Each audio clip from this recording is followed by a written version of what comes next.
Zay, babe, baby boy ko, Mr. Jonathan Gerald Agustin Montemayor, ang nag-iisang lalaki sa buhay ko. Just joke lang. Syempre, yung papa ko, tas ikaw, tas si daddy. Yan.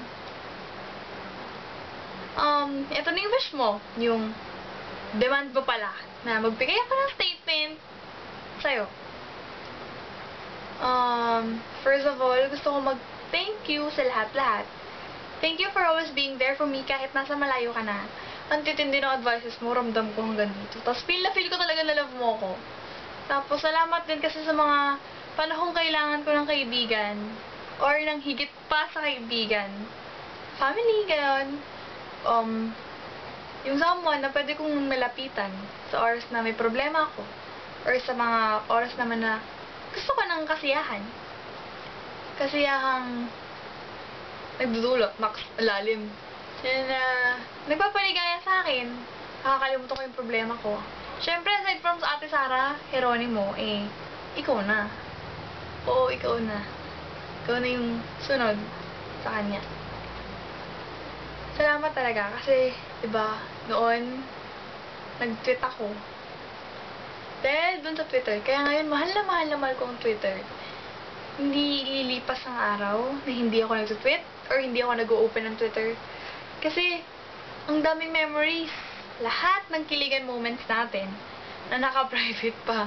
Kasi nga, naka-private tayo nun.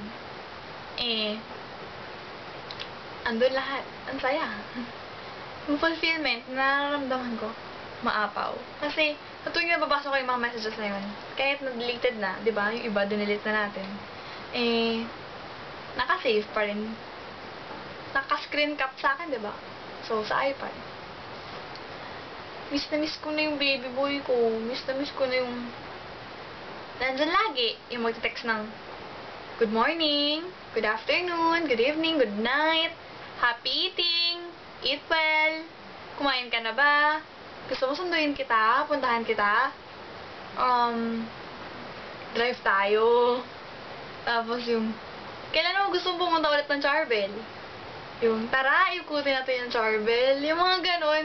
Tapos, favorite coffee mo. Namiss ko mag-Starbucks, promise. Miss na miss ko. Tagal ko nang di nakaka-break ng Starbucks. Nakaka-Starbucks ako. Sa Gateway, sa MOA, sa SM Dasma, sa Laguna. But not, again, sa St. Charbel. Kasi ang daming memories. Baka umiyak lang ako dun. Mag-emote ako. Nakakaya naman, diba? And, ang saya isipin, nakahanap ako ng taong katulad mo na super open-minded, understanding, nandiyan lagi sa tabi ko, kahit na malayo siya, ako pa rin yung iniisip niya. At ngayon, nandiyan ka sa Singapore. At dadaan ka ng Manila. Sayang nga OMG words. Imagine that. Nanalo ako kahit hindi ko naman seryoso yung letter.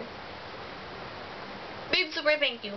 Thank you sa lahat. Sa inspiration, sa time, sa lahat-lahat.